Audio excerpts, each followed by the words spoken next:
Yes. So once you hit broadcast, it'll start the recording and people will start to filter in. It looks like that's already happening. So we should be good. Great. Toby, thank you for joining us today. Of course. Can you rename, it's showing you as Destin Wolf. Can you rename yourself on those? Or maybe we can do that. I don't know that I can, but I'd be happy to try. You should be able to click on the name where it says Destin Wolf. You should be able to change that. All Just an right, FYI, Brad, you are muted too as well. but I think we are live and ready to go. It looks like our participants are joining us, and I am Ann Smith-Tate, the president of the Shawnee Chamber, and so glad that you have all taken some time to join us today. I am probably like all of you, very excited to hear what our guest speaker has to say about the Royals and the future of MLB and for this crazy time period that we're in 2020. So I do just want to, before we move in and welcome our presenting sponsor, want to just take this time to thank very much our Investor Guild sponsors that support us throughout the entire year.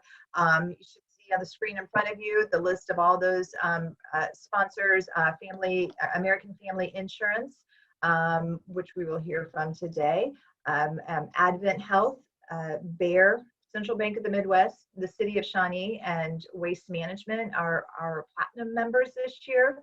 And then, of course, the Amos Family Funeral Homes and Crematory, Complete Construction Service, Country Club Bank, Evergy, GBA, Overland Park Regional, who we will hear from tomorrow, Shawnee Mission Forward, the University of Kansas Health System, Ricky Corporation. Thank you all. I know some of you are on the line watching us. Really appreciate your consistent support of the Shawnee Chamber of Commerce.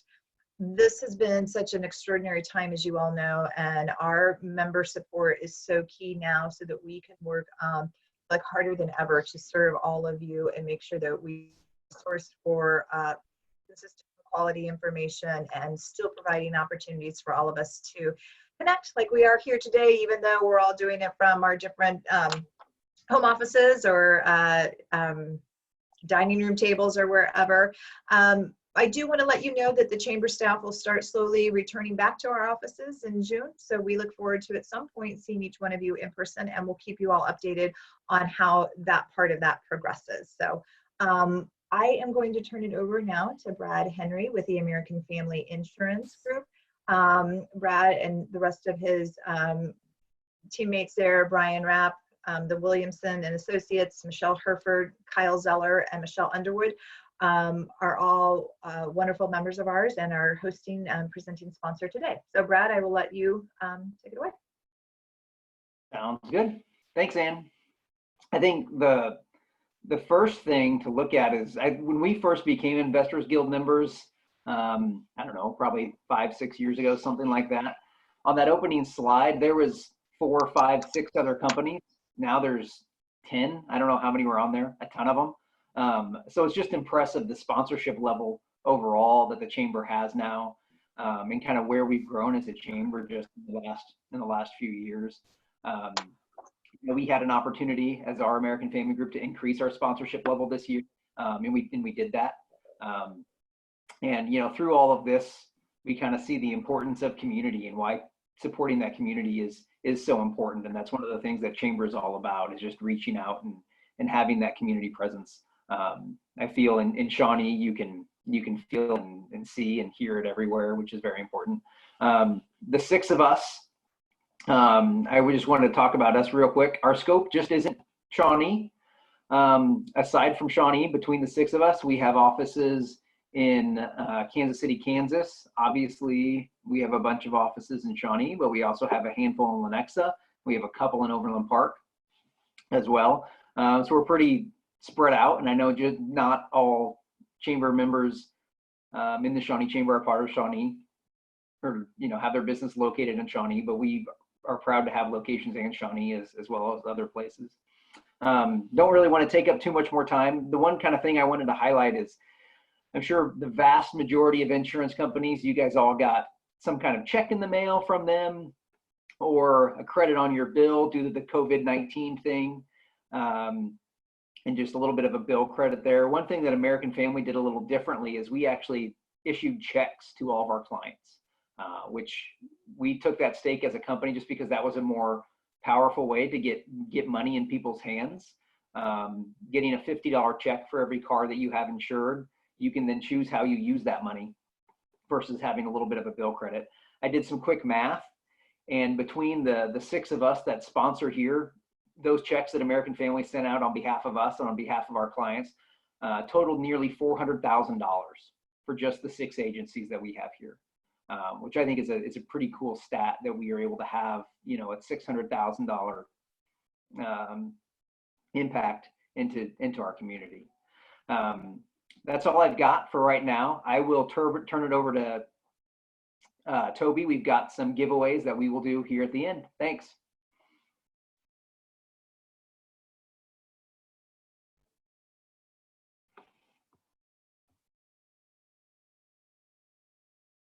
Am I up next, guys? Yes, thank you, Toby, for joining us today. Many of you have probably heard from Toby in the past, but he is the Vice President of Publicity for our Kansas City Royals. And I am very interested to hear about what's going on, as sure as everybody on the panel or on the participation is, about what's next. So Toby, thank you so much. I know you're super busy and there's a lot of moving parts in your world as well. So we really appreciate you taking the time to come and talk to our membership and update us on what is going on with the Royals. So thank you so much, and I'll let you inform us. Thank you, Ann. I'm very, very glad to be here. Thanks for hanging with me. This Zoom, and we have a format called 8x8 that we also use. It's a video conference like GoToMeeting and Zoom, and we've all become experts at it. And my name is not Dustin Wolf, although you'll see at the bottom of the screen it claims that because I have logged in under Dustin's name, who was very nice to get me on. We've had, like some of you, multiple people in a house trying to get on Zoom calls, including my ballet dancer, who's now a graduated senior of high school, and my 6th grader, and they've been on online school, and so it's been somewhat of a challenge. It's also been, as a member of the Kansas City Royals, really an honor to go through these last 9.5 weeks during this quote-unquote unprecedented time, because I will share with you, and I'll talk about anything you want, from baseball to when we're going to start playing again, and I really don't have a clue, although you've seen the reports in the news. It's been an honor to go through this as a member of the Royals, because the organization stepped up to the point that I could say without fear of overstating this, that there was no moment in time that elapsed from when we figured out that we were going to not be coming to the office, not going to the stadium, have no idea when we're going to be playing baseball. There was no moment of time that elapsed where the organization didn't dive into being a part of the solution. So over the past 2+ months, the organization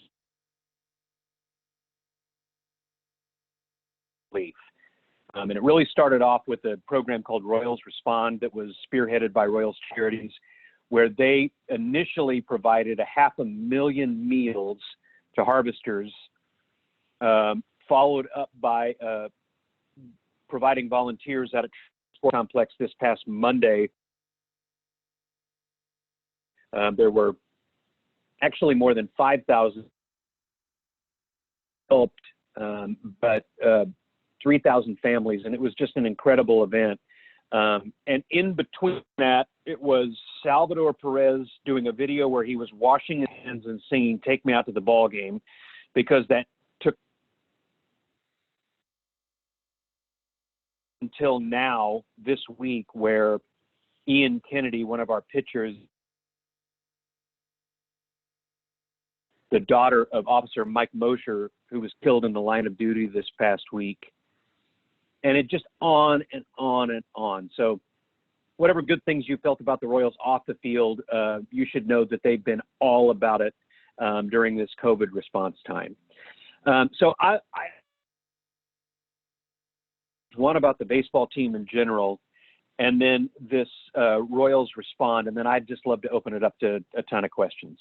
I will also say that I'm trying to stay as busy as I can, both from a PR angle for the Royals, driven mostly by our social media department, because what we've been able to communicate has been primarily through digital and social media.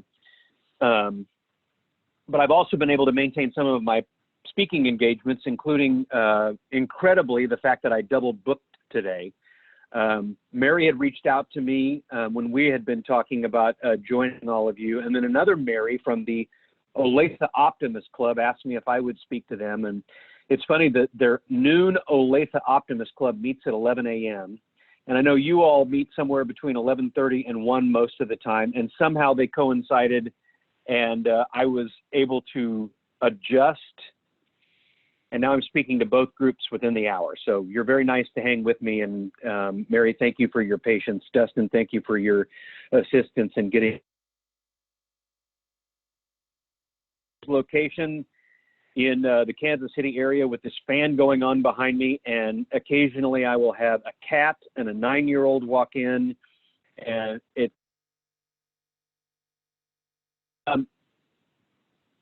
from a standpoint of the baseball team, I'll get to that second. First of all, just to fill in a little bit more about Royals Respond and what the organization has done. You know, we were in a position like everybody else where we didn't know what was going to happen, but we knew that we had some resources. We had some resources to throw our weight, the full faith and credit of the Kansas City Royals, if you will, to energize people and to make them feel good that if we weren't playing baseball, at least we were trying to help. So in addition to partnering with harvesters, where food insecurity has been our number one thing, we've also partnered with the Community Blood Center to encourage people to continue to give blood during this time. It's not out of the question that this month we'll host a blood drive out at the ballpark through appropriate social distancing, because they're on the front lines and they have to continue to fill up their blood bank. And it's been a lot of partnerships with organizations that are really hurting right now because everything has gone to COVID response. So it's not necessarily going to some of our other partners. So we're trying to help them out a little bit. And again, it's been both, there's a phrase, a frightening honor. It's been an honor, and it's also been somewhat, you know, it was gut check time several weeks ago when we didn't know about the, we're just trying to make people feel a little bit better about things on a day-to-day basis. Well, one was getting flattened, and we knew that the jurisdiction. And so from a baseball perspective, you've been hearing these reports about the fact that we're going to start doing some spring training reboot in June, the potential of playing baseball in July. All I can tell you is that Major League Baseball hasn't confirmed any of it. I've also heard from people around the league that the leaks that are getting out in terms of reports are eerily true in terms of what the discussions are. So I'm not confirming anything today, but I will tell you that I expect sooner rather than later, like within the next week, for Major League Baseball to make some sort of announcement on us playing baseball games somehow, some way, including, and I don't think that this is any secret, playing some baseball games without fans and what that's going to look like at Kauffman Stadium and otherwise. That means that our radio broadcasts are going to be all the more important. Our TV broadcasts are going to be all the more important because that's how people are going to consume it. And again, don't know exactly what's going to happen. These things were not, these were just ideas 2 weeks ago. And now they're being reported as something that's really going to happen. So you have to take everything with a grain of salt until it's actually announced. And we'll, you know, as soon as the commissioner and announcing it as well, including the Royals. It's been an interesting deal, and I can understand that people on a chamber meeting will understand this, but we've been in constant contact with our corporate partnerships in terms of what their contracts look like when we're not playing baseball games. And Part of their contracts include the fact that eyeballs in the stadium see their signage in the stadium. Those who have bought radio and TV ads, and the fact that we haven't had any games yet. I will say that we have been pleasantly surprised, and I use the word surprised a little bit carefully because there's a part of me that isn't surprised. We've cultivated some great relationships with our corporate partners, and basically what our corporate partner department has done is to just be overly communicative with their partners and say, this is what's happening right now, this is what we know, and this is how we feel like we're going to be able to honor our relationships.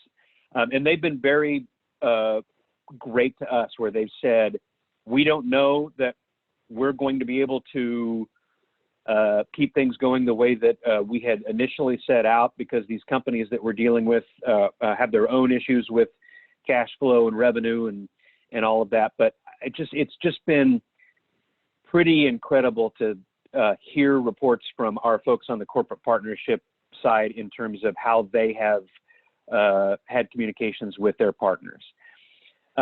Ticket members. We made an announcement finally a couple of weeks ago that we were calling the first games of the year from April 2nd, which was supposed to be our opening day, through May the 6th officially as impacted games, and that we were offering credits to season ticket members and single game buyers and group sales and all of that. Knowing full well that we were going to be asked immediately about whether this means that people can get refunds. And, you know, our job is to maintain some sort of a revenue. And so our sales staff became very proactive in reaching out to all of our season ticket members and saying, here's what the deal is. These are the incentives that we're going to offer you if you turn these games into credit rather than a refund, which includes spilling into 2021. And it's been very gratifying to see how many people have said, yeah, we'll turn this into a credit because we want to maintain our season ticket situation with you all. Single game buyers also had the opportunity to do that, where they could turn it into a credit, although it was a little more, they were given the option, do you want to turn this into a credit, or do you automatically want to make this into a refund? Well, the long story short is, and I feel that this is very Kansas City-ish, very Midwestern-ish. Everybody seems to know where everybody else is coming from, and they're being open and they're just talking about it. What's the best thing for you? What's the best thing for your family? Can you hang with us? Can we do this for you? It's been as difficult as these 9.5 weeks have been. It's been also very, very exciting to see that people are just kind of working together, which shouldn't surprise us. You know, I say we were pleasantly surprised, but it was pleasant to see how people were going the extra mile to look out for each other from a relationship perspective, and then maybe not so surprising. Last thing that I will mention, and I told Mary that I needed to jump off in 20 minutes or so, but I can stay as long as I need to because the good folks at the Olathe Optimist Club are having me join them at noon, so I got a little bit of time here. And I know we've got some questions flowing in, but I will say this about the baseball team on the field. You know, we didn't know what 2020 was going to look like, but most people were saying that we were going to start competing in 2021. That if we got close to 500 this year, that would be outstanding. Well, you all can do the math. We haven't been playing in April and May. The likelihood is that we're going to have a shortened season and a robust playoff scenario. And it's very, very likely that the schedule that we put out earlier this year is going to be completely changed. It's very exciting that the Royals at this point, I'd like to say, have as good a chance as anybody to be in the mix all the way to the end. And we didn't expect 2020 to be this way in every aspect, but it's, you know, if Mike Matheny, our new coach, and John Sherman, our new owner, get to experience this very, very weird, strange season that's hopefully going to start sooner rather than later.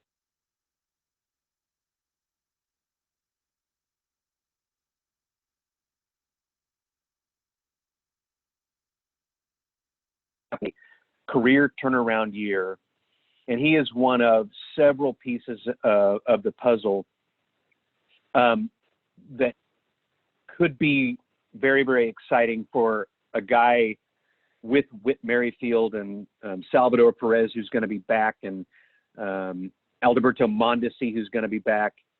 This could be very, very interesting in 2020. We obviously have to improve our pitching, but you know, with a shorter season and the chance that we might be able to make some moves, things could happen this year that otherwise would not have happened. So that's kind of my summary of the Kansas City Royals at this point. I see some questions that are coming, and either Mary or Ann, let me know if you want to fire off some of these, or I can kind of go through them myself. I can read them off to you, Toby, if that's okay. Sure.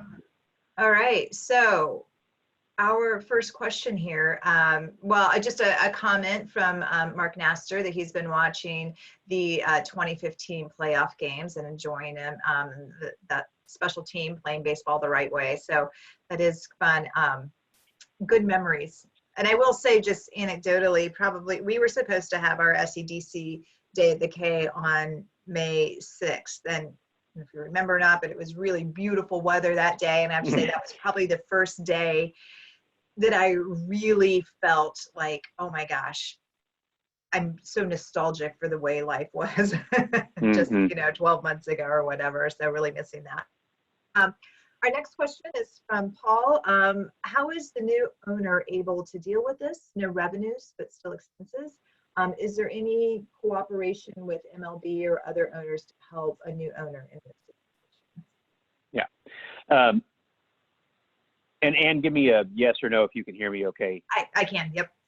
Okay, good, because I'm cutting, the audio is cutting in and out a little bit. But so here's the situation. MLB Players Association and Major League Baseball are in communication right now. I don't think I'm saying anything that hasn't already been reported. And whatever announcement comes from the Commissioner of Baseball happens after those negotiations have taken place. I don't have anything that I can share with the group at this time. Okay.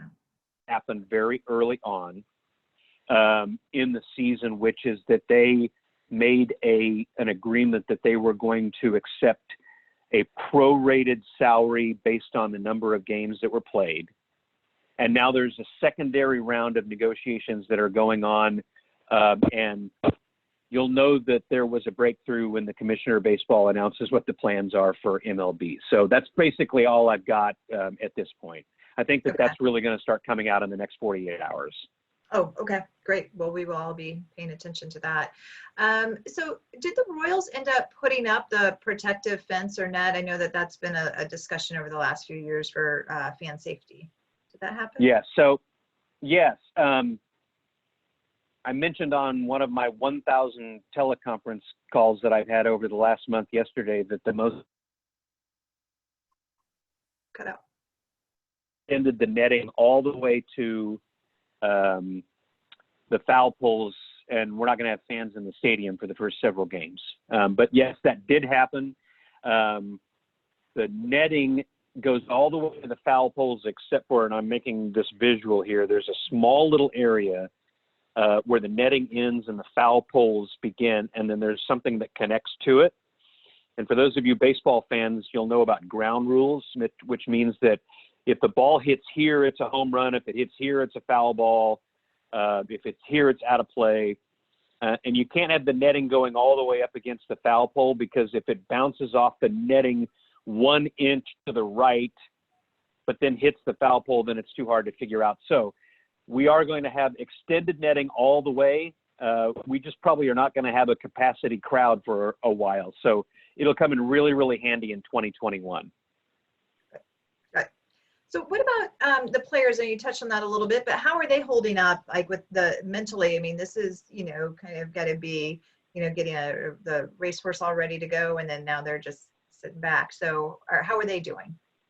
Well, it's a great question that ended up turning into what we called a Royals Wellness Roundtable that we had a couple of days ago. We had all of our associates jump on a Zoom webinar with a few people from our medical team. So Dr. Vincent Key is our head physician for the players, and he's out of the University of Kansas Health System. There's a guy named Dr. Joe Noland, who's also a physician. Kenny, who's our head athletic trainer, and a guy named Ryan Maid, who was a psychologist in the U.S. Navy, honorably discharged as a lieutenant commander, and joined the Royals a few years ago as the team psychologist. Those guys jumped on a webinar with all of our associates to talk about what you were talking about just then, which is that players are going, I love the racehorse scenario. You get it all geared up, you're ready to go, and then boom, it ends. And how do you get it started again? Well, that's probably why we're going to have a spring training reboot, because you can't say, well, we already had spring training. They got to start over again. Or not start over, but you know what I mean. They got to jump into it, and primarily to avoid injury, they've got to stretch and play for a few weeks before they play real games. Well, what happened is that they were all geared up, and then they all got sent home. And the guys have gone out of their way to jump on Zoom calls and otherwise with them and talk to them about their mental aspect of how they stay fresh and how they not go crazy when they were all thinking about baseball at that time. I mean, they've had things like video conferencing where some of the guys have gyms in their own house. A couple of them probably have batting cages in their own home. Some of them are going to gyms, just, 2 or 3 of them because they live in the same town. And our coaches have been watching video of them that they've sent to them, either throwing or pitching, and they're trying to stay current with them physically. But they're also talking about their emotional and mental well-being so that they're ready to go. And I'll say this, I think everybody on this call can identify with this as well. You're doing your thing, you're ready, you're working, and then all of a sudden, boom, and everything comes to a halt, and you have to get used to something different. And our team psychologist said, you want to mess around with somebody's serenity, change their routine. And all of us got to change our routine. And what was cool about it was that our team psychologist was talking to our Royals associates who are accountants, and they are PR people, and they're ticket sellers, and they have regular jobs in the front office. And he's saying, this is what I've told the players about how you can deal with your mental health. And I'm telling you exactly what I told the players, so I'm going to tell you as well. So that's been very helpful. That was a really long way of saying that I feel like, from all reports, that the players are holding up. They're chomping at the bit. They're ready to go. And as soon as they can start playing baseball again, they're going to be very, very happy. Good. So this question's for you, as far as what are some of the most memorable moments for you about the Royals outside of the World Series years? Well, gosh, outside of the World Series, I'm trying to think if I can cheat for a second, because I was going to throw in the 2014 wild card game. I probably told this story in person when I've spoken to the group before, but I was with my son and his friend Dylan when Salvador Perez got that game-winning hit, and that was pretty special. My very favorite memory as a member of the Royals was the last 3 outs of the American League Championship Series against the Baltimore Orioles in 2014, when I was standing with my family down the right field line. And I thought to myself, after all these years, we are 3 outs away from going to the World Series. We're 2 outs away. We're 1 out away. And just the pure joy that everybody felt in the stands when we won the pennant and we were going to the World Series. That is cheating, because it wasn't a World Series thing, but it was kind of the playoff memory.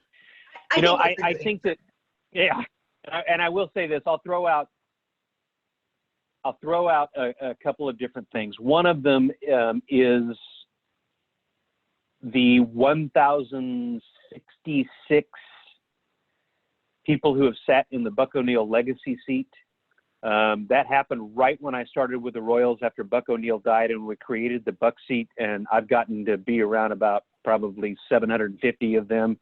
I don't get to meet them all, but I get to meet a lot of them, and somehow, someway, we're going to continue the Buck seat this year. But that has been probably my favorite thing about working with the Royals, because you literally have one individual, generally somebody that the greater population doesn't know, who's done extraordinary things, who's gotten to sit in the Buck seat. And we just started last week having a virtual Buck O'Neil Legacy Seat Award winner and putting them up on social and putting it out in a newsletter to our season. So that's kind of been my favorite thing as a Royals person, is to help facilitate that Buck seat. Okay, so assuming we all get back there at some point in 2020, what's Yep. your insider information on the best food at Kauffman Stadium? We'll keep I'm it the worst. between the 67 of us or whatever are on here. Is that how many people are on? I think so, yeah. They have a burger, and this is a personal preference, but they have a burger in I'm blanking on what we call it right now. It used to be the Stadium Club, and then it was the 390 Bar and Grill down the third base line, and they have a burger that has it's a burger with jalapenos and peanut butter.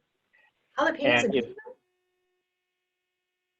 disgusting or absolutely fabulous, and it's absolutely fabulous. So look for the cheeseburger in Craft and Draft. That's what we call it. Okay, I'm game. That's right. Anybody else? And if you don't like it, wash it down with one of their craft beers. Exactly. That helps everything. Let's see. From another member, I know revenue is affected big time. So does this mean that ticket prices could potentially be higher for 2021? I cannot talk.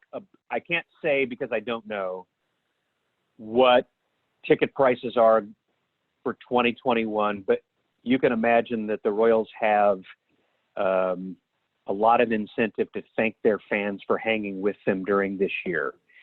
And so while nothing has been decided, as a part of our incentives to keep single game buyers, season ticket members on board right through 2021, we guaranteed a price freeze. And the reason why we did that was because we offered a 5% credit to their account. So as an example, let's say you spent $1,000 for one of the games that already has been quote unquote impacted.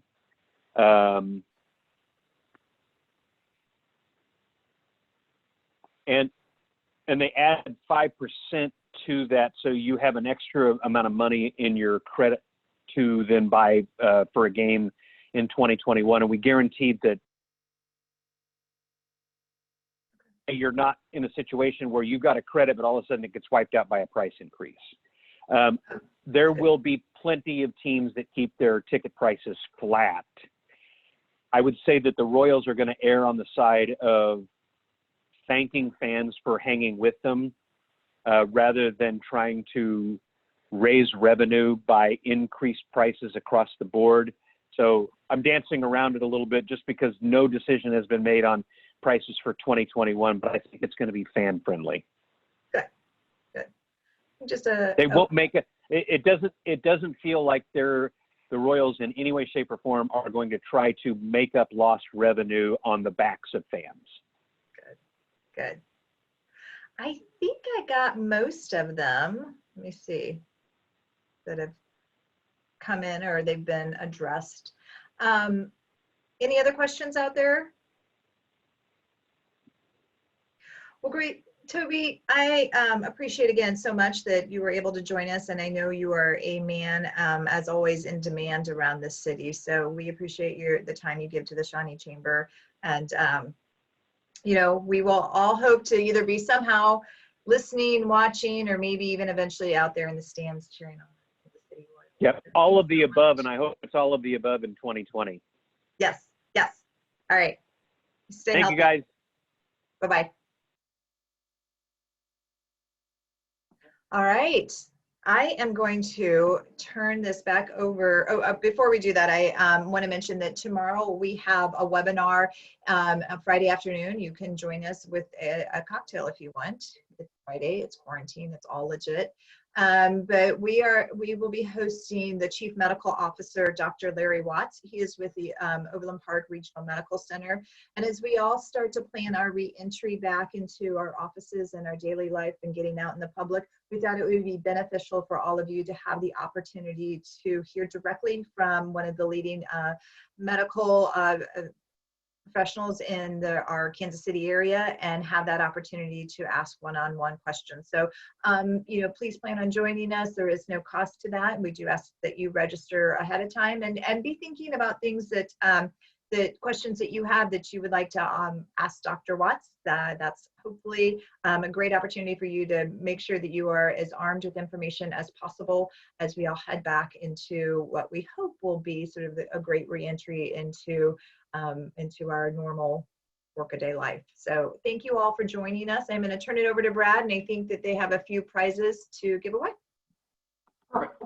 Thanks, Ann. We've got 6 gift cards to give away. So Dustin, one of our wonderful chamber staff, has typed all of the names into a name generator.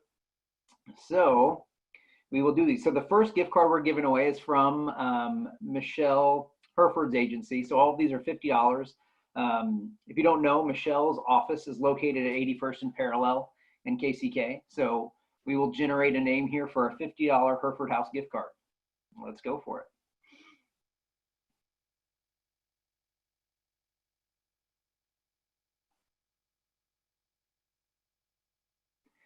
Dennis Monahan. Okay. Perfect. We see Dennis at the bank all the time. Okay, the next one, this is from Jennifer Williamson. Jennifer's got an office there in Shawnee where the chamber office is, up on the 2nd floor. And she also has an office in downtown Overland Park. Jennifer is giving away a $50 Sombreros gift card.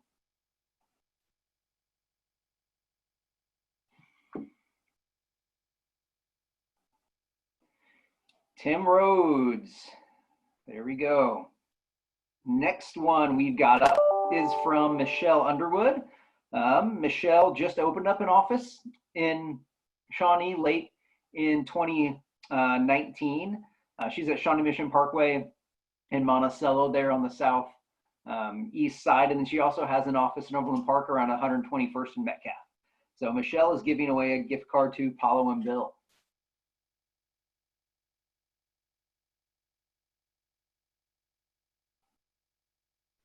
Jason Jacobson. Awesome.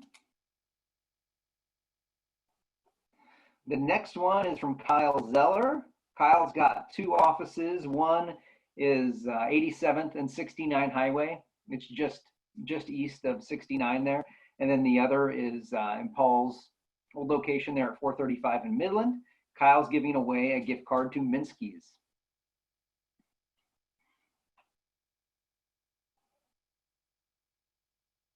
The winner is Heidi Thummel. Next up, we've got Brian Rapp. Brian is at 83rd and K7 on the south side of 83rd there. Brian's giving away a $50 gift card to Nick and Jake's.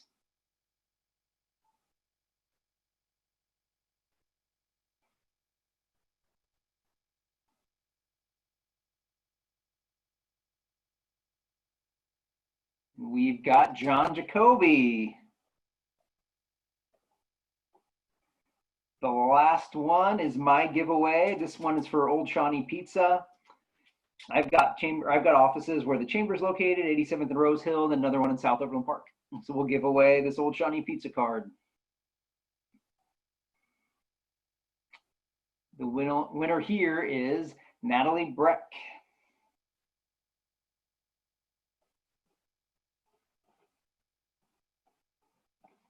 Perfect. Those are our giveaways. At the end of the day, I will hand it back over to Ann. All right, that was so fun. That was a fun way to hand out those awards or prizes, and all of our great Shawnee Chamber restaurant businesses. So again, thank you all for taking the time to join us today. We appreciate it. We'd, of course, always want to hear your feedback on ways that we can serve you better in the future. And we just got a really interesting email today on some great ideas. So I just put that out there, that if you guys are seeing some things that are working well in other chambers or other organizations that you're in, please let us know. We'd be happy to see if we can't work that in as well. So all of you stay healthy, be well, and we look forward to seeing you tomorrow on our webinar at 2 o'clock with Dr. Watts.